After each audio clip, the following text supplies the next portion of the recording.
Without further ado, let me introduce Dr. Ezekiel Fink. Dr. Ezekiel Fink is a GW-trained physician who received a triple board certification from Mass General and Harvard Medical School in neurology, pain management, and brain injury. He is also the director of pain for Houston Methodist, which is a subsidiary of Texas Medical Center, a consortium of 62 health care facilities in South Texas and Houston. He is also a lecturing faculty member at UCLA Medical School, as well as our chief medical officer. He is also a key advisor on the opioid epidemic to the CDC and is considered one of the authorities in that space. So without further ado, let me introduce Dr. Ezekiel Fink.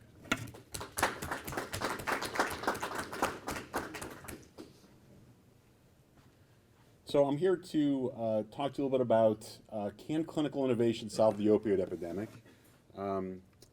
So opioids are really effective medications. This part of the story, I think, was kind of lost in the epidemic, but they're kind of a universal Band-Aid. If any patient walked into my office, regardless of the mechanism of pain, whether it was arthritis, an inflammatory mechanism, whether there was neuropathy, a neuropathic mechanism, really across the board, I had a fair amount of confidence that I could give them an opioid and it would help them. Now, there's a lot of baggage with it, right? It wasn't worth it. But really, when we lost the ability to use this for a lot of patients, we lost a first-line therapy for the 60 million Americans who have chronic pain. So again, it was definitely time for us to move on, as I'll show you in the next slide. But at the same time, we've been left with a huge gap. And also, many doctors are afraid to write opioids, even for patients who need them. So there's really a need for there to be movement in different treatment modalities. So this is a slide you might have seen before. This is the number of overdose deaths that have resulted from the opioid epidemic. And you can see that curve is going up, and it really shows no signs of coming down, unfortunately. I think over the past year we have a little bit of good news. It seems to have plateaued, but it still kills about 50,000 people per year, which is more than motor vehicle accidents.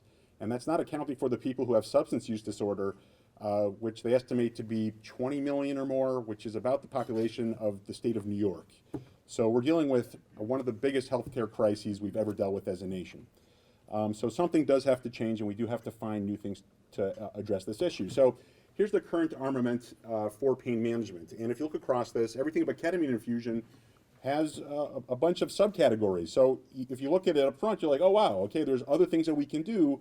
But if you actually start applying it to specific diseases, you realize, unfortunately, it's not quite as impressive as it looks. So let's take medications, for instance, side effect profiles, comorbidities. Let's take one clinical example. A patient walks into my office with osteoarthritis of the knee, very common complaint.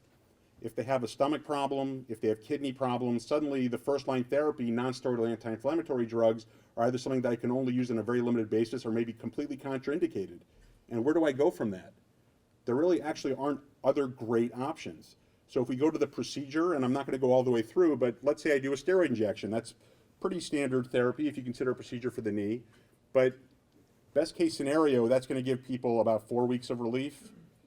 And you can only do it twice per year based on the soft tissue in the knee, because you don't want to cause damage, and steroids have its own set of baggage. So now we're already, what are we into surgery? And if you go with each specific disease state, you run into the same problems where we really don't have phenomenal solutions, and there's a limited number of options.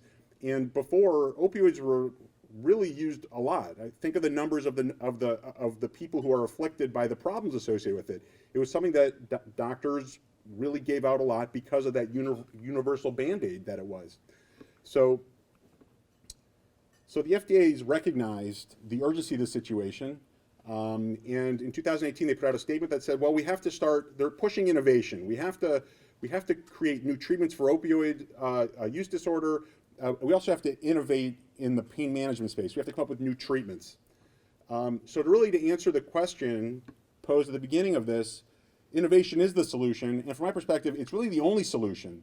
Until we come up with better ways to deal with this issue, unfortunately, can we keep the opioid naive? Let me tell you a little bit about these categories. Based on what the profound impact these medications have, this is actually how we look at patients walking in. There's a lot of ways to think about pain management patients, but this is actually categorization. So opioid naive, they've never taken opioids. There's a big push to keep the opioid naive. Don't give them that first pill. And if you do, the CDC put out some statistics. If you give it for more than 3 days, the odds of them becoming long-term users goes up through the ceiling. So things that we have to do to innovate, we have to come up with other ways to treat pain so people don't have to start the pill. But if they start on it, we have to come up with ways to supplement so they can actually get off it quickly, to decrease the number of people who become long-term users. Let's go to the next category, chronic opioid consumption. A lot of the same principles apply. We have to come up with ways to supplement to prevent people from becoming not only long-term users, but increasing doses. One of the curses of this medication is that if anybody in this room got a prescription for me for, say, four Vicodin a day, when you saw me 30 days later for follow-up, it would not be as effective. That's the way the medications work, and that's why people keep creeping up, and that's, that kind of leads down the road of all the problems. So even if somebody is appropriately on opioids, we have to come up with ways to prevent that from occurring. Another thing that is a big priority is finding ways to identify people who are at risk for misuse. It's unfortunately, some estimates are 10 to 20% of the population actually is just hardwired to actually have a difficult time with the medication. We have to find those types of patients early because often it's very hard for them to come in and say, I'm having a problem. They often don't recognize it. It's also, unfortunately, as a society, we have not really, I think, accepted it as a sort of a diagnosis. It's, people oftentimes consider it a moral failing. So it's a lot to deal with. So coming up with ways to flag this is really important. And then finally getting to the last category, substance use disorder. So we also have to identify people who've been treated and are at risk for getting back into the category of active substance use disorder. And then we have to innovate new treatments. And I'll give you an example of how important that is. So there's something called medication-assisted treatment, MAT. So before we started using medications like buprenorphine, the model was abstinence. Just stop taking it, don't take it anymore.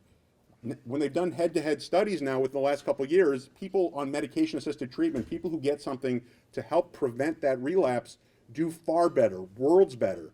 So without that step, where would all these patients be?